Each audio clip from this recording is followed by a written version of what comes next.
On this edition of City Focus, the Valdosta Fire Department celebrates Fire Prevention Week. We check in on the Citizens Police Academy, we give you information about the new Youth Council, and we'll give you information on several public works services. These stories and more on this edition of City Focus.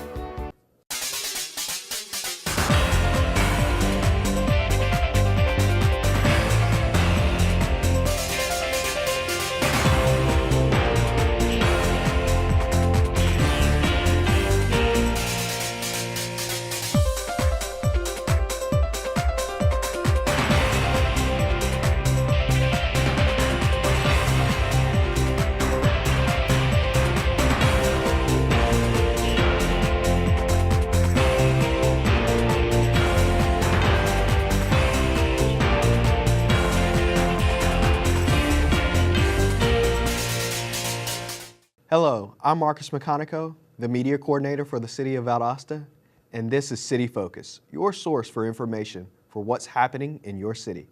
Let's take a look at the key topics that are taking place in the city. October 9th is an important day in the fire service. The week which that day falls each year is Fire Prevention Week. We put a special emphasis on station tours this month, and we emphasize the engines going out, visiting different, there's a lot of schools, preschools, a lot of different events going on this month that we always do just to try to get the word out there. Of course, we do these all year round, but there's more of a concentration right now. The Valdosta Fire Department has events planned the entire month, which includes tours of the fire stations and a puppet show at the Valdosta Mall. We do our puppet show, which we do it the Thursday and Friday of Fire Prevention Week, which is I think the 8th and the 9th. And then the next weekend, the next Thursday and Friday after that. But if people want to take part in that puppet show to have their kids come and see it, they need to call the mall. They're doing all the scheduling as far as for the puppet show, so we don't overcrowd the mall. Of course, the fire department also wants to leave you a tip to prevent a fire from occurring. The biggest one around here that causes fires is cooking, so please, if you put a pot on the stove, don't leave. Stay right in the kitchen with it. And the theme this year is about smoke alarms. So everybody, please check your smoke alarms and make sure that they're working. If they're not working and you rent, talk to your landlord, or if you own a house, then you can talk to us if they're not working and we can help you get another one.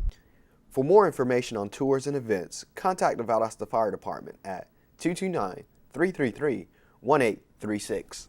Recently, the new class of the Citizens Police Academy began courses to learn the difficult job of being a police officer. Well, we're always excited to share with people about the police department, how the police department works, and nowadays especially because, the police are not really being seen in a positive light, positive manner, and we hope this will instill confidence in people that their police department is there for them. The new cadets will receive 9 weeks of training in which they will learn all aspects of the Valdosta Police Department. We're absolutely building relationships, and we hope they take that out to other members of the community and pass that along and maybe spark some interest in those folks who want to come and take this class, or at least maybe do a little research and have a little better understanding of what their police department can do, the different resources that we have available for the citizens in the city of Valdosta. In the past, the course has been only 8 weeks, but another week has been added to the curriculum. This is an 8-week program, and we give them introduction to every bureau in the police department, and then also specialized fields such as K-9, Power Squad, our crime laboratory, our gang investigations unit, and then we actually let them do a judgmental use of deadly force simulator course up at the ABAC Tifton Police Academy. VPD sees this as another way to bond with the Valdosta community. We want them to see that. That's why we offer the ride-along program as part of the Citizen Police Academy. They can actually ride, I believe it's up to 8 hours, 4 hours, and 4 hours, or they can break it up into 2-hour increments. And that gives them a real good idea of seeing what life on the streets is like. If anybody's interested in taking the next session of the Citizen Police Academy, which we do 2 a year, we try to start one in about March or April, and then we do one in September. It lasts for approximately 8 weeks. They can contact Vernotis Williams here at the Valdosta Police Department.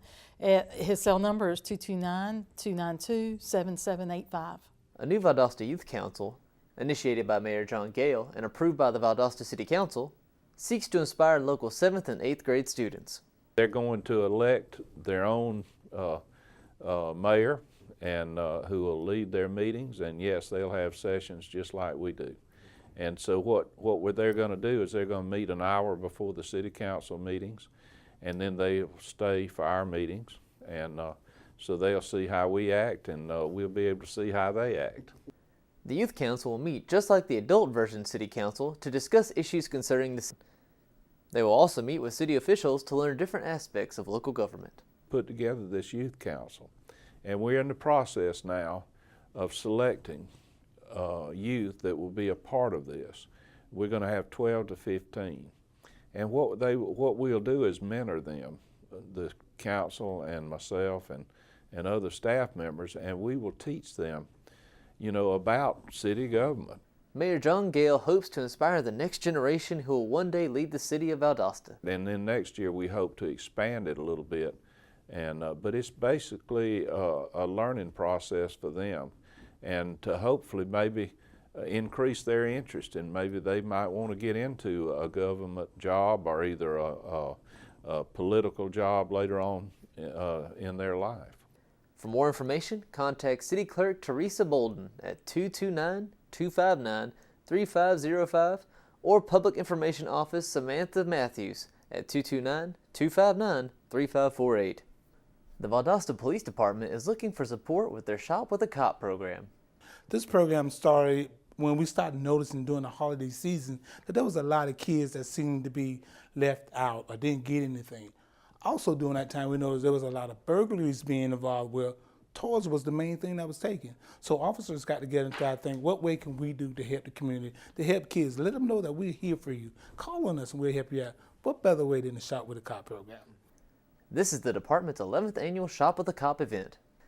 It will take place at the Inner Perimeter Walmart at 7 p.m. on December 21st. We're trying to get back to the community, and the ways the community can help us give to these kids is by donations. The entire program is donated by citizens like yourself who say, hey, I would like to see a kid come. I would like to be involved and help the police department in its venture to brighten the lives of a lot of kids. Anybody who's choosing to donate or help with this program can write a check, paid to the order of the City of Valdosta. Make sure you put in a memo section for Shop with a Cop program. They can either call me, Officer Vernodis Williams, at 229-292-7785, and I will come pick it up, or they can just deliver it at the police department.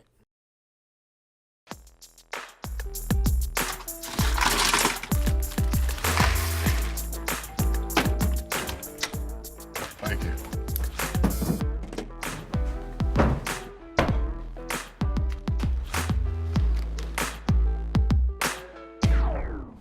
You got a king? Go fish! The smallest moments can have the biggest impact on a child's life. Take time to be a dad today.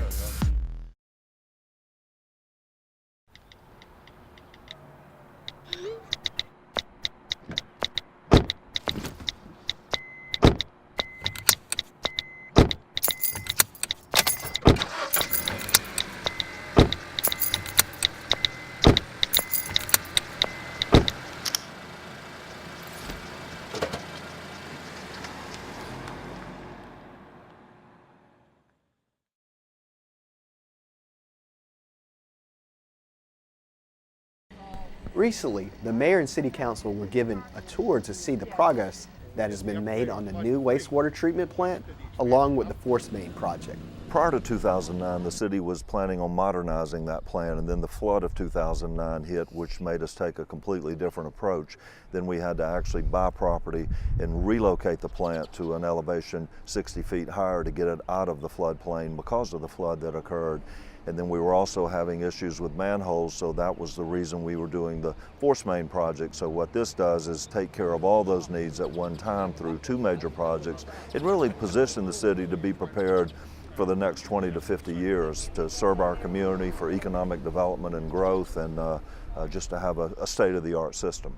So to do $55 million worth of work in less than 24 months, that projects that are not only on budget, but one is 5 months ahead of schedule and the other is 12 months ahead of schedule, that's something we're very proud of. Both projects are ahead of schedule and will solve many of the sewer issues that the city has seen since the 2009 floods. Well, we had an aggressive schedule. We had good contractors. They're approximately, we didn't have a lot of weather delays, but they had aggressive schedules and they stuck to them, and they've been able to work around issues when they've had rain. They're approximately 75% complete on both of them right now, and they're on budget. The force main project is about 5 months ahead of schedule. The treatment plant project is almost 12 months ahead of schedule, and that's basically because we did a design build on that with the design engineer and a contractor work together, and that really that knocks about 7 months to a year off a contract. So, you know, like I said, they've worked real close together, and both contractors have worked together. The new system will be state-of-the-art with the ability to handle more water flow than ever before. This process will fix problems that, because of the nature of the system, went unnoticed. Of course, we had an aging plant.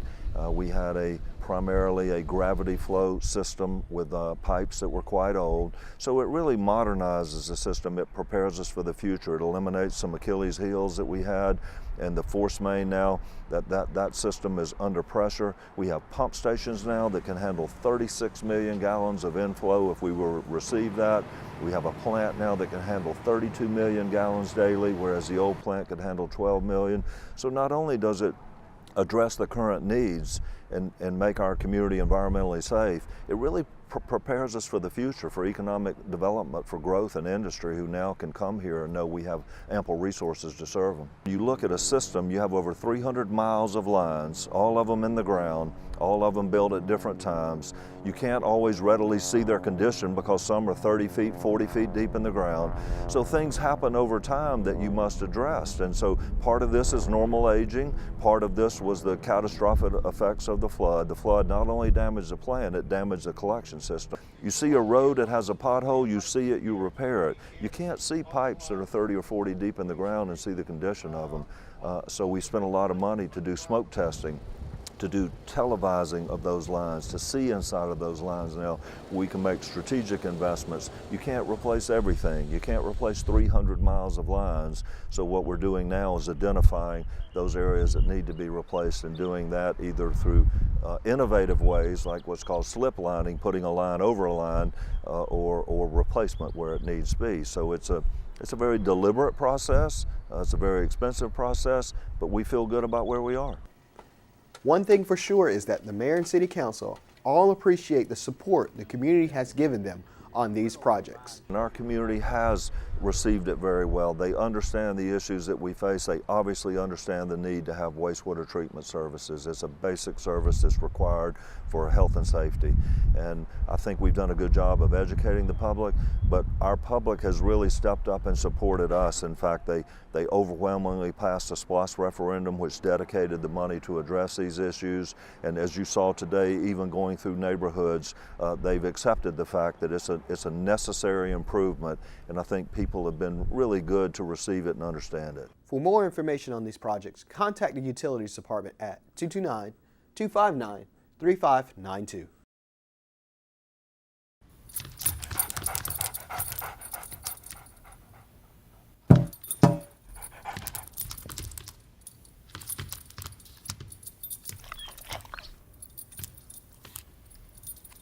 There's a shelter pet who wants to meet you. Meet one today. Visit theshelterpetproject.org. Adopt.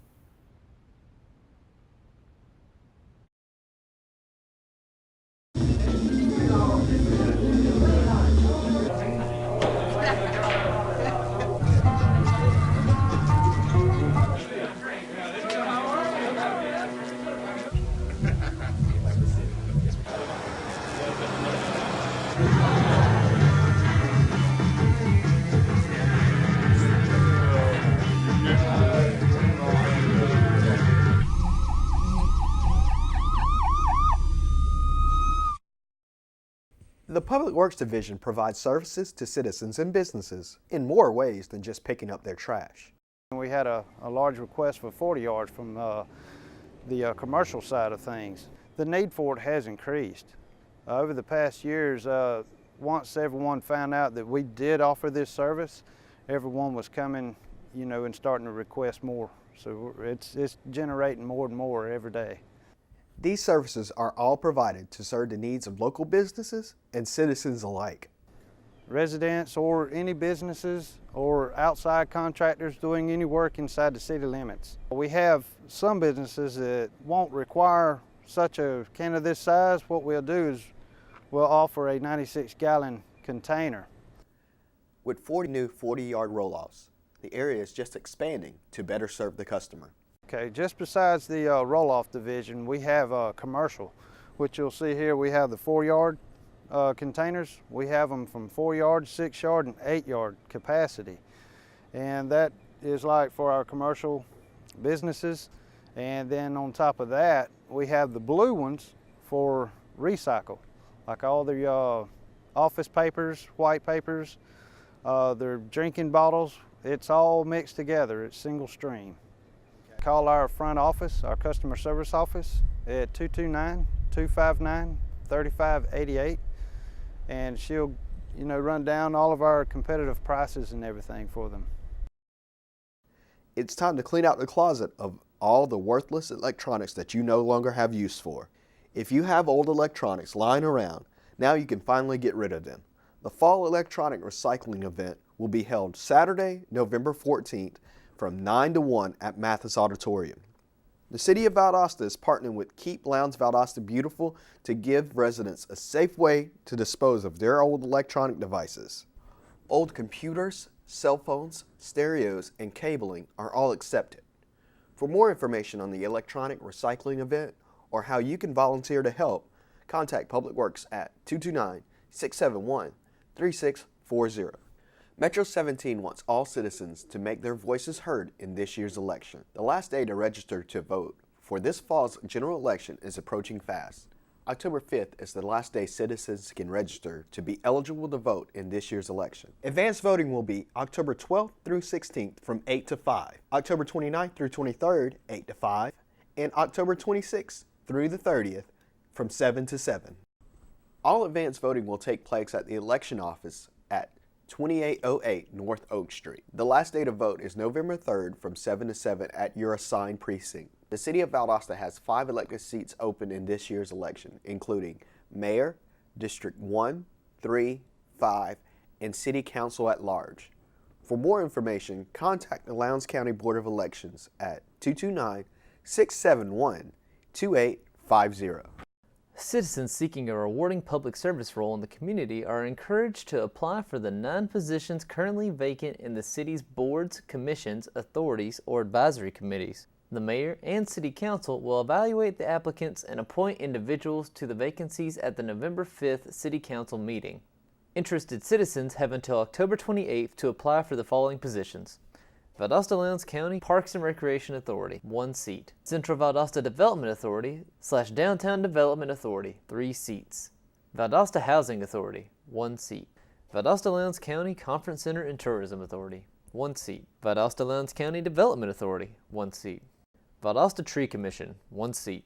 Valdosta Lowndes County Construction Board of Adjustments and Appeals, electrician slot, 1 seat. For more information or to obtain the necessary forms, visit www.valdostacity.com or contact City Clerk Teresa Bolden at 229-259-3503. The Mayor's Council for Persons with Disabilities is hosting its 20th annual banquet on October 13th at 7 p.m. at the University Center on the campus of Valdosta State University. This is actually the 20th annual banquet that we'll be hosting in October on the 13th. And we have a very well-known speaker, Dr. Salome Hayward, who will be coming to talk about the ADA and the progress we've made. This year is also the 25th anniversary of the Americans with Disabilities Act. The group is excited for a special guest speaker to talk about how far the law has come. The banquet is on Tuesday, October 13th, 2015. It's at 7 p.m. at the Valdosta State University Center. Folks who are interested can email me at katanner@valdosta.edu or call the Access Office at 229-245-2498. Now let's take a look at what's taking place in the city in the coming weeks.